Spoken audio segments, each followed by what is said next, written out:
मैं क्यों स्त्रियों के स्तनों में इतना उत्सुक हूँ।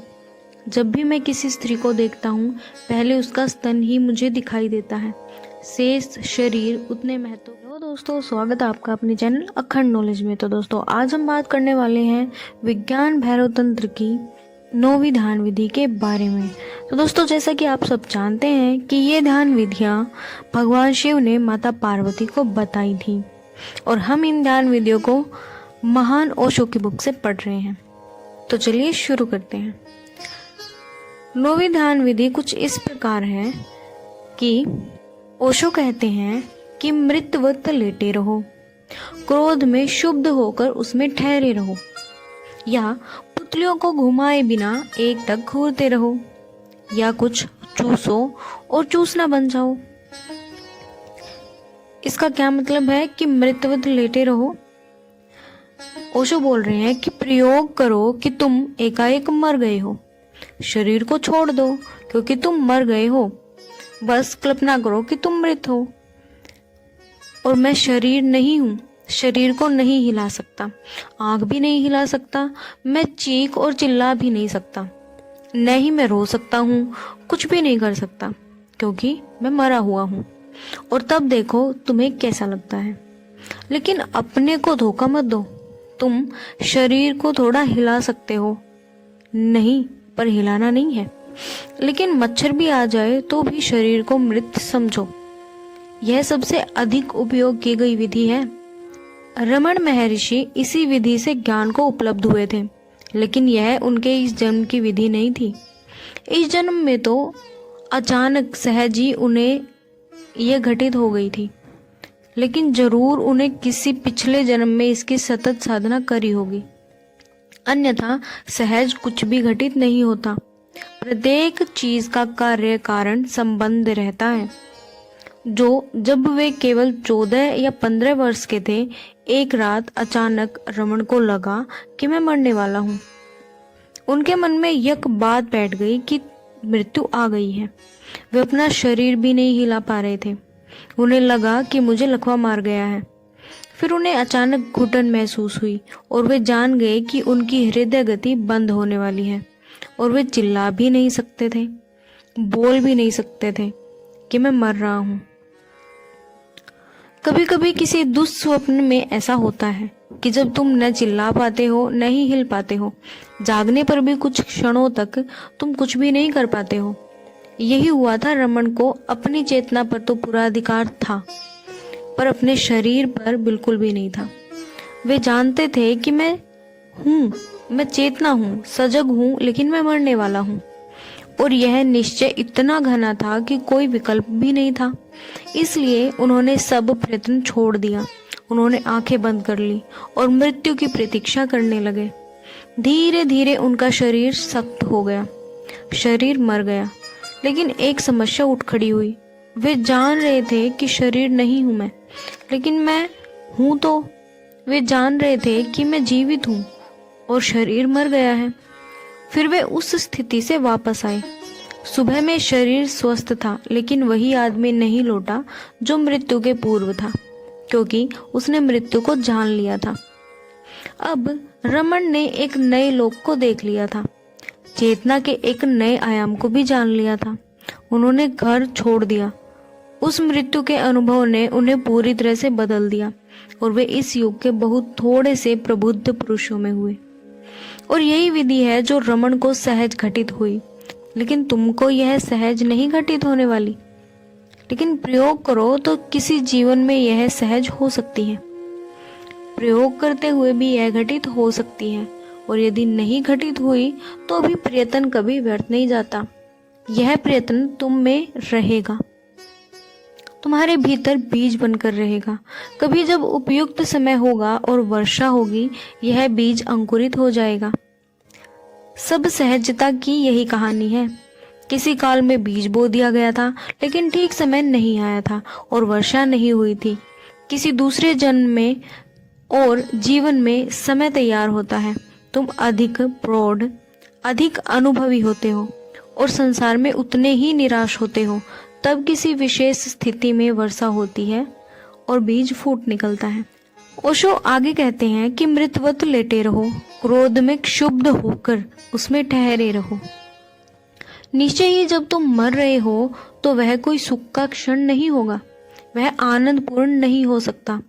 जब तुम देखते हो कि तुम मर रहे हो, भय पकड़ेगा, मन में क्रोध उठेगा या विषाद, उदासी, शोक, संताप कुछ भी पकड़ सकता है। व्यक्ति व्यक्ति में फर्क है।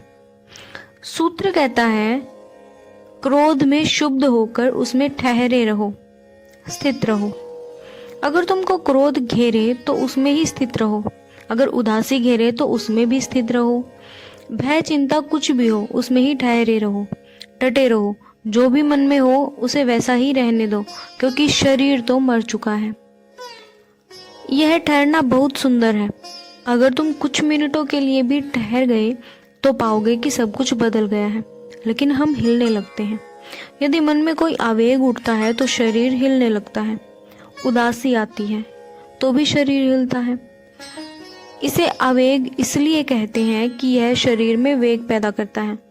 मृतवत महसूस करो और आवेगों को शरीर हिलाने की इजाजत मत दो। वे भी वहां रहें और तुम भी वहां रहो, स्थिर मृतवत। कुछ भी हो पर हलचल नहीं होनी चाहिए, गति नहीं होनी चाहिए, बस ठहरे रहो। आगे कहते हैं कि या पुतलियों को घुमाए बिना एकटक घूरते रहो। या पुतलियों को घुमाए बिना एकटक घूरते रहो मेहर बाबा की विधि थी। वर्षों वे अपने कमरे की छत को घूरते रहे, निरंतर ताकते रहे। वर्षों वह जमीन पर मृतवत पड़े रहे और पुतलियों को आंखों को हिलाए बिना छत को एकटक देखते रहे। ऐसा वे लगातार घंटों बिना कुछ किए घूरते रहते थे, टकटकी लगाकर देखते रहते थे। आंखों से घूरना अच्छा है, क्योंकि उससे तुम फिर तीसरी आंख में स्थित हो जाते हो, और एक बार तुम तीसरी आंख में स्थिर हो गए तो चाहने पर भी तुम पुतलियों को नहीं घुमा सकते हो।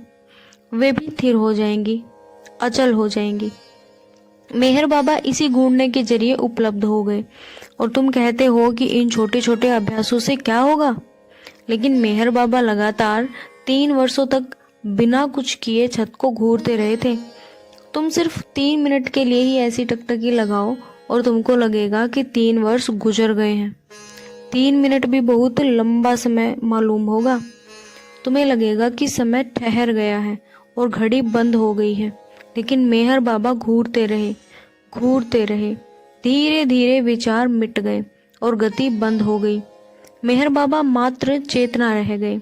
वे मात्र घूरना बन गए, टकटकी बन गए, और तब वे आजीवन मौन रह गए। टकटकी द्वारा वे अपने भीतर इतने शांत हो गए कि उनके लिए फिर शब्द रचना असंभव हो गई। मेहर बाबा अमेरिका में थे। वहाँ एक आदमी था जो दूसरों के विचारों को, मन को पढ़ना जानता था, और वास्तव में वह आदमी दुर्लभ था। मन के पाठक के रूप में वह तुम्हारे सामने बैठता, आंख बंद कर लेता, और कुछ ही क्षणों में वह तुम्हारे साथ ऐसा लयबद्ध हो जाता कि तुम जो भी मन में सोचते वह उसे लिख डालता था। हजारों बार उसकी परीक्षा ली गई और वह सदा सही साबित हुआ। तो कोई उसे मेहर बाबा के पास ले गया। वह बैठा और विफल रहा, और यह उसकी जिंदगी की पहली विफलता थी, और एक ही। और फिर हम यह भी कैसे कहें कि यह उसकी विफलता हुई। वह आदमी घूरता रहा और तब उसे पसीना आने लगा, लेकिन एक भी शब्द उसके हाथ नहीं लगा। हाथ में कलम लिए बैठा रहा और फिर बोला, किस किस्म का आदमी है, मैं नहीं पढ़ पाता हूँ क्योंकि पढ़ने के लिए कुछ है ही नहीं। यह आदमी तो बिल्कुल खाली है। मुझे यह भी याद नहीं रहता कि यहाँ कोई बैठा भी है। आंख बंद करने के बाद मुझे बार बार आंख खोलकर देखना पड़ता है कि यह व्यक्ति है या नहीं है, या यहाँ से हट गया है। मेरे लिए एकाग्र होना भी कठिन हो गया है, क्योंकि जो ही मैं आंख बंद करता हूँ तो मुझे ऐसा लगता है कि धोखा दिया जा रहा है। वह व्यक्ति यहाँ से हट जाता है, मेरे सामने कोई भी नहीं है, और जब मैं आंख खोलता हूँ तो उसको सामने ही पाता हूँ। वह तो कुछ भी नहीं सोच रहा। उस टकटकी ने, एक सतत टकटकी ने मेहर बाबा के मन को पूरी तरह विसर्जित कर दिया था। आगे कहते हैं कि इस ध्यान विधि या पुतलियों को घुमाए बिना एकटक घूरते रहो, या कुछ चूसो और चूसना बन जाओ। यहाँ जरा सा रूपांतरण है, कुछ भी काम दे देगा। तुम मर गए, यह काफी है। क्रोध में शुद्ध होकर उसमें ठहरे रहो। केवल यह अंश भी एक विधि बन सकता है। तुम क्रोध में हो, लेटे रहो और क्रोध में स्थित रहो, पड़े रहो, इससे हटो नहीं, कुछ करो नहीं, स्थिर पड़े रहो। कृष्णमूर्ति इसी की चर्चा किए चले जा रहे थे। उनकी पूरी विधि इस एक चीज पर निर्भर है, क्रोध से क्षुब्ध होकर उसमें ठहरे रहो। यदि तुम क्रुद्ध हो तो क्रुद्ध हो और क्रुद्ध ही रहो, उससे हिलो नहीं, हटो नहीं। और अगर तुम वैसे ठहर सको तो क्रोध चला जाता है और तुम दूसरे आदमी बन जाते हो। और एक बार तुम क्रोध को उससे आंदोलित हुए बिना देख लो तो तुम उसके मालिक हो जाओगे। या पुतलियों को घुमाए बिना एकटक घूरते रहो, या कुछ चूसो और चूसना बन जाओ। यह अंतिम विधि शारीरिक है और प्रयोग में सुगम भी है, क्योंकि चूसना पहला काम है जो कोई बच्चा करता है। चूसना जीवन का पहला कृत्य है। बच्चा जब पैदा होता है तब वह पहले रोता है। तुमने यह जानने की कोशिश नहीं की होगी कि बच्चा क्यों रोता है। सच में वह रोता नहीं है, वह रोता हुआ मालूम होता है। वह सिर्फ हवा को पी रहा है, वो चूस रहा है। अगर वह नहीं रोए तो मिनटों के भीतर मर जाएगा, क्योंकि रोना हवा लेने का पहला प्रयत्न है। जब वह पेट में था, बच्चा श्वास नहीं लेता था, बिना श्वास लिए वह जीता था। वह वही प्रक्रिया कर रहा था जो भूमिगत समाधि लेने पर योगी जन करते हैं। वह बिना श्वास लिए प्राण को ग्रहण कर रहा था, माँ से शुद्ध प्राण ही ग्रहण कर रहा था।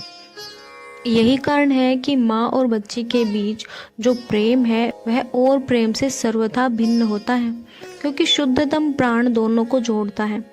अब ऐसा फिर कभी नहीं होगा। उनके बीच एक सूक्ष्म प्राण में संबंध था।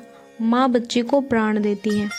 बच्चा श्वास तक नहीं लेता था, लेकिन जब वह जन्म लेता है तब वह माँ के गर्भ से उठकर एक बिल्कुल अनजानी दुनिया में फेंक दिया जाता है। अब उसे प्राण या ऊर्जा उस आसानी से उपलब्ध नहीं होगी, उसे स्वयं ही श्वास लेनी होगी।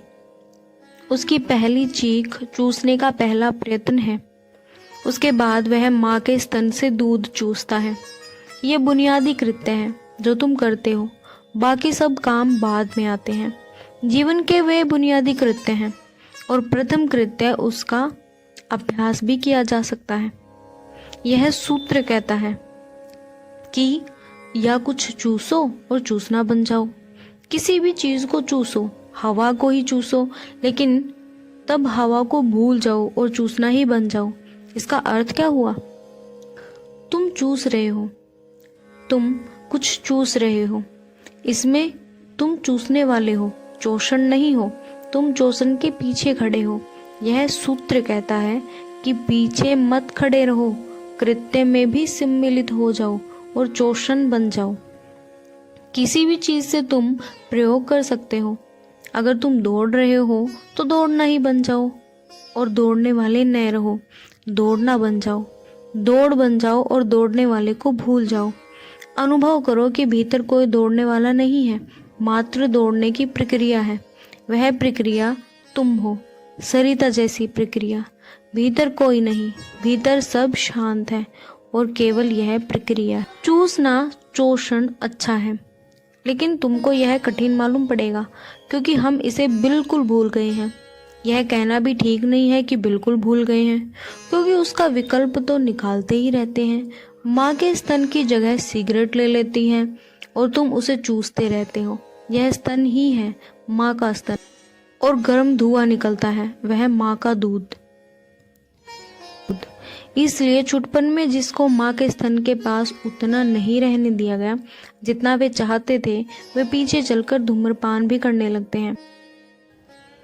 यह बिल्कुल भूल गए हैं कि और विकल्प से भी काम चल जाएगा। इसलिए अगर तुम सिगरेट पीते हो तो धूम्रपान ही बन जाओ। सिगरेट को भूल जाओ, पीने वाले को भूल जाओ और धूम्रपान ही बने रहो। एक विषय है जिसे तुम चूसते हो, एक विषयी है जो चूसता है, और उसके बीच चोषण की प्रक्रिया है।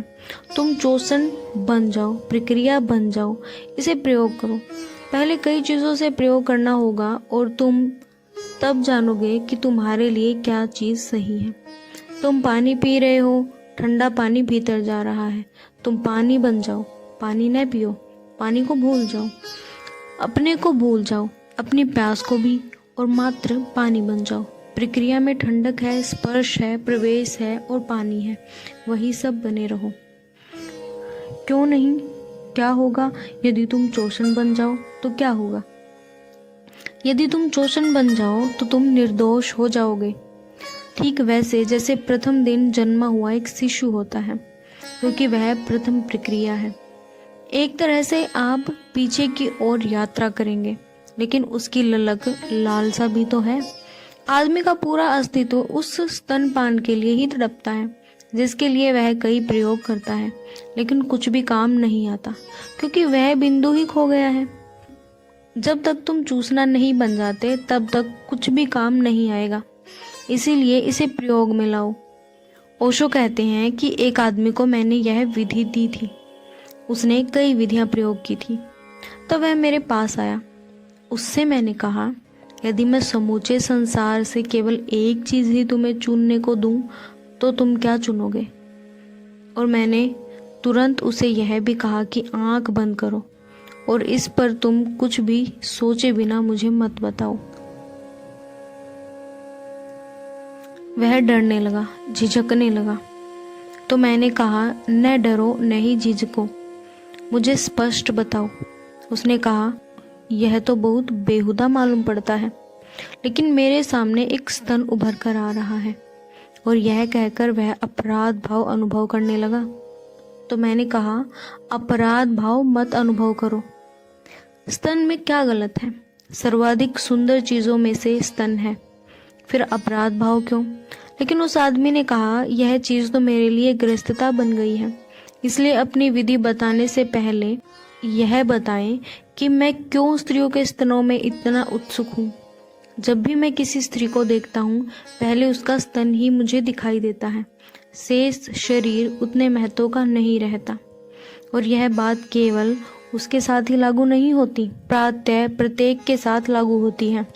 और यह बिल्कुल स्वाभाविक है, क्योंकि माँ का स्तन की जगत के साथ आदमी का पहला परिचय बनता है। यह बुनियादी है। जगत के साथ पहला संपर्क माँ के स्तन बनाता है। यही कारण है कि स्तन में इतना आकर्षण है। स्तन इतना सुंदर लगता है, उसमें एक चुंबकीय शक्ति है। इसलिए मैंने उस व्यक्ति से कहा कि अब मैं तुमको विधि दूंगा, और वो यही विधि थी जो मैंने उसे दी। किसी चीज को चूसो और चूसना बन जाओ। उसने चूसना शुरू किया। इसके साथ इतना मंत्र मुग्ध हो गया कि उसने एक दिन आकर मुझसे कहा, यह तो समस्या बन गई है। 7 दिन मैं चूसता ही रहा हूँ और यह इतना सुंदर है और इसमें ऐसी गहरी शांति पैदा होती है। और 3 महीने के अंदर उसका चोषण एक मौन मुद्रा बन गया। तुम होठों से समझ नहीं सकते कि वह कुछ कर रहा है, लेकिन अंदर से चूसना जारी था। सारा समय वह चूसता रहता। 3 महीने बाद उसने मुझसे कहा, कुछ अनूठा मेरे साथ घटित हो रहा है। निरंतर कुछ मीठी द्रव्य सिर से मेरी जीभ पर बरस रही है, और यह इतना मीठा है और शक्तिदायक है कि मुझे किसी और भोजन की जरूरत ही नहीं रही। भूख समाप्त हो गई है और भोजन मात्र औपचारिक हो गया है। परिवार में समस्या न बने इसलिए मैं दूध लेता हूँ, लेकिन कुछ मुझे मिल रहा है जो बहुत मीठा है, बहुत ही जीवनदायी है। मैंने उसे यह विधि जारी रखने को कहा और 3 महीने और वह एक दिन नाचता हुआ पागल सा मेरे पास आया और बोला, चूसना तो चला गया, लेकिन अब मैं दूसरा ही आदमी हो गया हूँ। अब मैं वही नहीं रहा हूँ जो पहले था। मेरे लिए कोई द्वार खुल गया है, कुछ टूट गया है और कोई आकांक्षा शेष नहीं रह गई। अब मैं कुछ भी नहीं चाहता, न परमात्मा न मोक्ष। अब जो है जैसा है ठीक है, मैं उसे स्वीकारता हूँ और मैं आनंदित हूँ। ओशो कहते हैं कि इस विधि को प्रयोग में लाओ। किसी चीज को चूसो और चूसना बन जाओ। यह बहुतों के लिए उपयोगी होगा, क्योंकि यह इतना आधारभूत है। तो दोस्तों, इस ध्यान विधि में हमने 3 से 4 कहानियां पढ़ी, जो कि हमारे लिए बहुत ही महत्वपूर्ण है। तो दोस्तों आज के लिए बस इतना ही। वीडियो अच्छी लगे तो लाइक, कमेंट और शेयर करना। मिलते हैं किसी और वीडियो में, तब तक के लिए बाय।